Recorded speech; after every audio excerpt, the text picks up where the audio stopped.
Hi everyone, welcome to another episode of Everything Spice. My name is Tanya. So today I decided that I am going to make grinders for supper. Not just any grinders, my friends. My favorite grinders, which is Charisse and pepper grinders. But I've already showed you Charisse and peppers, right? But I haven't shown you the bread. Now you can buy the Portuguese bread at the bakery, that's very true. But I'm gonna make Subway rolls today. In fact, Subway Copycat rolls. Yum! Oh, I'm gonna show you how to do it with my handy dandy mixer. You can also do it by hand, but we're gonna do it the easy way today. Take the easy route. Make it a little bit easier on us. So what I have here is all of my ingredients. Come and look, see? All my ingredients. And I'm also using bread flour. Because bread flour, it makes it more of what a sub roll would be. So let's get started. 3 cups of water and the yeast. And this is 4 tablespoons of yeast. That's gonna be a lot of bread. So let's put it in. And this is room temperature. A lot of times they'll ask you to warm it up, but because there's eggs going in, we ain't warming it up.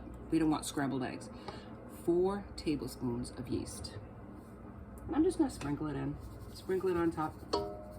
Just like this. Come on here and see. Come to the pot. There we go, see it? Just sprinkle it on top like that. We're gonna whisk it in.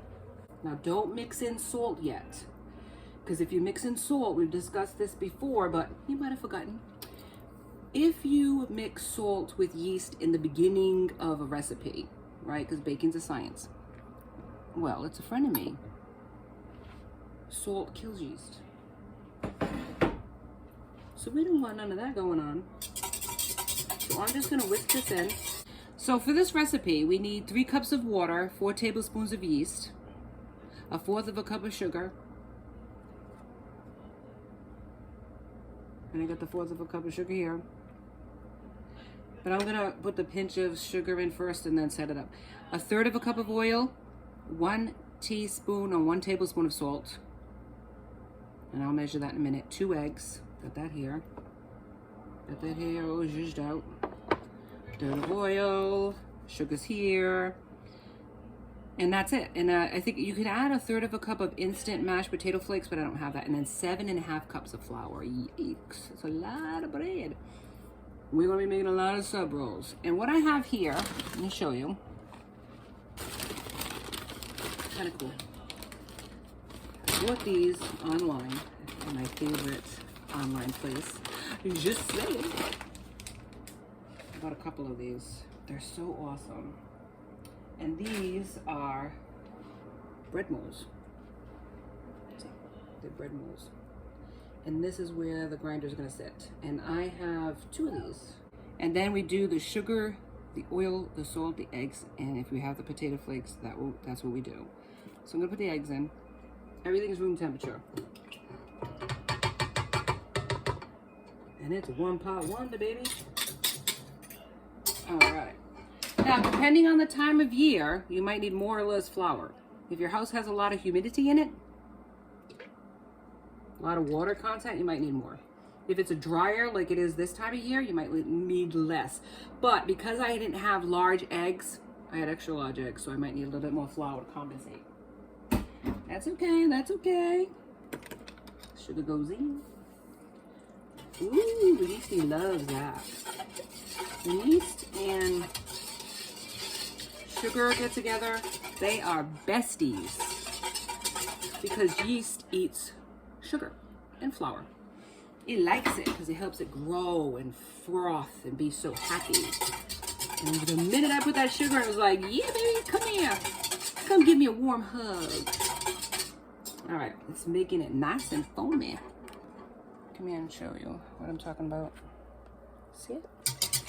Look how frothy and foamy it is. That means it's an active yeast. And I freeze my yeast because I buy in bulk. But this is looking perfecto. Now, what I'm gonna do is add the flour. I'm not adding the salt. I know it said to add the salt. I ain't listening to that. I already know it's gonna have one of that. I ain't taking no chances with my subs. I want them to turn out perfecto. So I'm gonna start adding the flour in increments, and I'll, on the other side, I'll take you back, bring you back on in so you can see what I'm talking about. Stick with me. 7.5 cups of flour. Let's go. We're gonna put that in. We're gonna put that into the mixer. Start mixing it. Once it starts mixing, we're gonna switch it to the dough hook, which is the dough hook. Yeah. So this is a regular. That's a mixing one. They have the mixing one. They have the whisk one. Let me show you. Mixers or soups cool. This is for like if you wanted to whisk up some eggs, you want to make whipped cream, any type of liquidy type of thing, you use this. Once you start getting into flour, heavier dough, you know, heavier things, you got to use this because it sheds the product. A whisk will just, it'll cling and clump inside the middle, so you don't want to do that.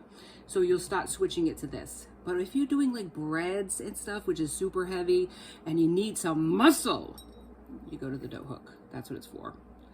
So it doesn't cling like in these ridges and get stuck. It'll just keep shedding it as it turns, you know, that type of thing. Little, you know, little 411 on my mixer. Anyways, let me start adding the flour slowly so we don't wear it, and then I'll bring you on back to see what it looks like. All right, 6 minutes once it's all mixed together. Join me on the other side. Once you do 6 minutes after you mix it, you gotta let it rest for 10 minutes. So get some sweeping done in the kitchen. When I say multitasking, that's what we do. I'll put gloves on.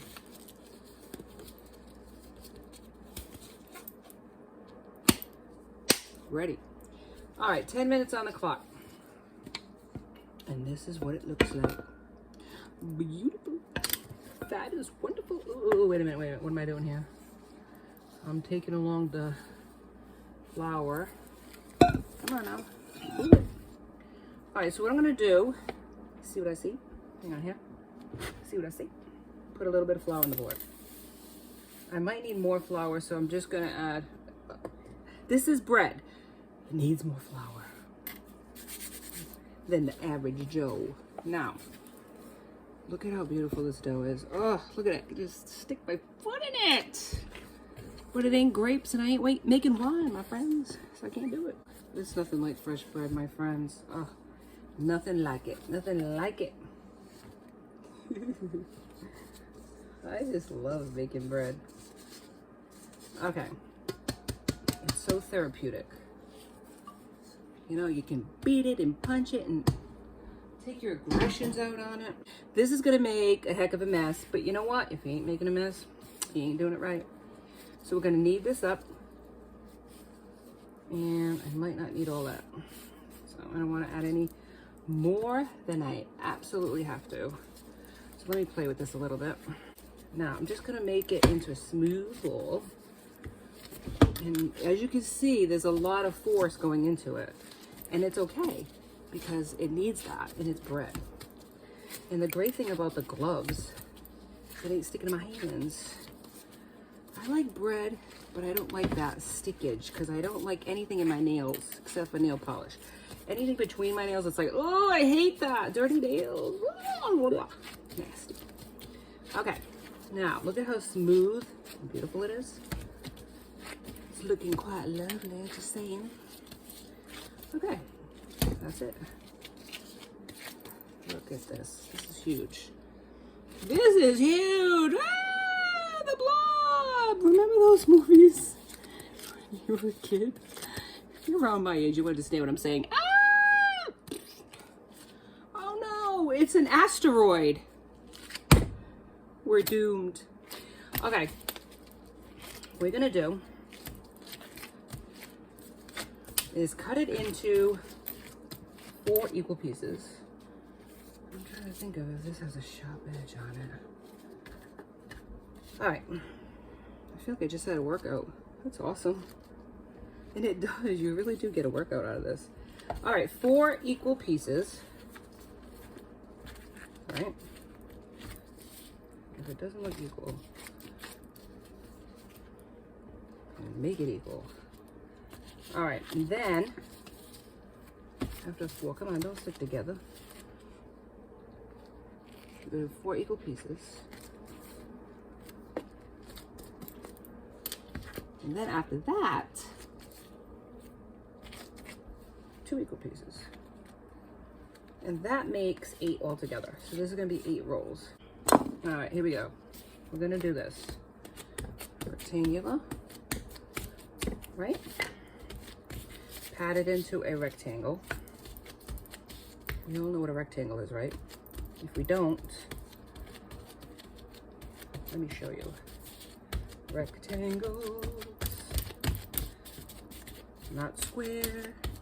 A rectangle is a square that's elongated, right? You get a square, right? Stretch it out. And it doesn't have to be perfect rectangle, you know what I mean? Come over here, let me show you. That is a rectangle. Stretch it out. Is it a perfect rectangle? No. Are we perfect? No. We are sinners. Nothing's perfect. Doesn't have to be. And then we take it like this, just like this, and we roll it up. We roll it, roll it, roll it, roll it, roll it, roll it, roll it, roll it, roll it, roll it. There we go. Look at that. Come on now. Okay, now seam side down. And if it's sticking, who cares? Then what I'm gonna do is put them together and make it a little, I need some more brush things here. Okay, roll it up. And then seams, right? Pinch. Pinch, pinch, pinch, pinch. Now you're gonna shape them into whatever you want, whatever size you want. But I'm pinching the seam, okay? And then the seam side goes down. Then we roll it into whatever we want, whatever shape, whatever size we want. So if you want it elongated a little bit, use your fingers. Your fingers guide it and stretch it out. That's how you do it, okay? So that's good. Make sure that it's even, because that's important. But it is not life and death. It is bread. So we don't have to be perfect at everything in life. We can be fabulous and we don't have to be perfect. So let's get that straight. It is not going to make or break you in life to have a Subway roll that doesn't look like it came from Subway. We are not getting endorsed by Subway, just so you know. I don't think the company knows I'm doing this. Don't talk about it because I might get in trouble. We have copyright laws on this. Anyway, so we got this started. This is it. Now, let me get my pans. And if you see my pan, look, see what I'm saying? These are the silicone mats. They got all holes in them. This is what they use at that restaurant that we can't talk about. Now I think you've got me in trouble. I'm not going to talk to you now. All right, we're going to put this out just like this. Okay. Just like this. Put it in. Just like that. Just like that, okay? Fill the cavity with your roll, your hoagie, like this. And then I'm gonna fill all these up and I'm gonna cover them with my tea towels and I'm gonna put it in the oven for about an hour, hour and a half, maybe 2 hours, depending on how puffy they get. And the oven light's gonna be on for heat. Don't turn the oven on. Use the oven light, it has residual heat. Join me on the other side and I'll show you what else we're gonna do with this beauty. All right, let me show you a technique here. Now I got some of these out before I'm gonna take them out. Look how beautiful they are. And what I'm gonna do is spray them. Just lightly zhuzh them up, okay? Just like that. Make sure that they get all wet. They're wet. Just with water. Not too bad, but water. In here, I have some, what it's called, wicked good salt. I'm gonna make like an herb and cheese one for all of these, and then the rest of them are gonna be plain. So I got the wicked good salt, some parsley, some extra onion powder, garlic powder. Okay, mix it in with parsley. Mix it in, and then you go like that, so it sticks, right? The water will help it stick, and it might not be perfectly stuck because it isn't perfectly stuck. Hang on, make it a little more wet then, man. Make sure that the breads are wet. Because they have to be wet in order for them to have this stickage. And this is like my version of the salt. My version of the urban cheese. And I'm gonna put cheese on it too at the end before I put them in. Well, you can put it in now, it doesn't matter, but they're really rising right now, and I'm gonna rise with all this on there. So pat it in lightly so you don't flatten them out because they're nice and risen, right? And then you add some delicious, but that smell is already, That is gonna be gorgeous. The urban cheese ones, but some like plain, so the other three are gonna be plain. And this is what it looks like, look at that. And then I'm gonna add some cheese, I'll show you on the other side. All right, we're back. And look at what we got here, friends. Look at this. And the smell. Smells just like that place we can't talk about. And this is the plain ones, okay? So what we're gonna do with these, I'm gonna add cheese to these. And I have a package of Copycat and Monterey Jack, so I think it's kind of similar to the one they use at the grinder shop that has no name. It must be unnamed. Now, I don't know if you've ever seen this. It's called a lame. And it's basically razor sharp.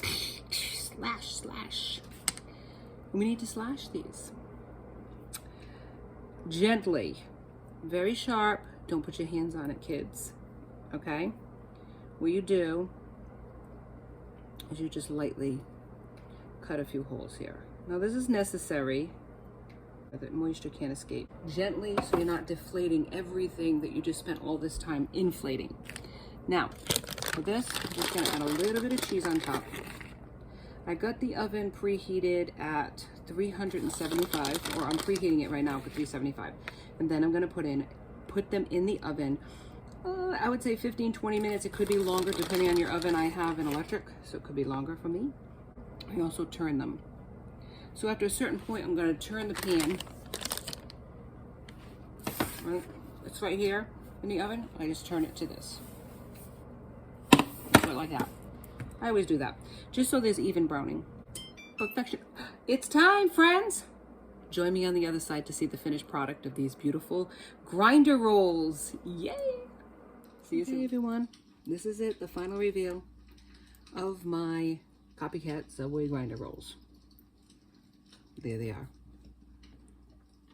And they are a beauty. Urban cheese and Italian plain.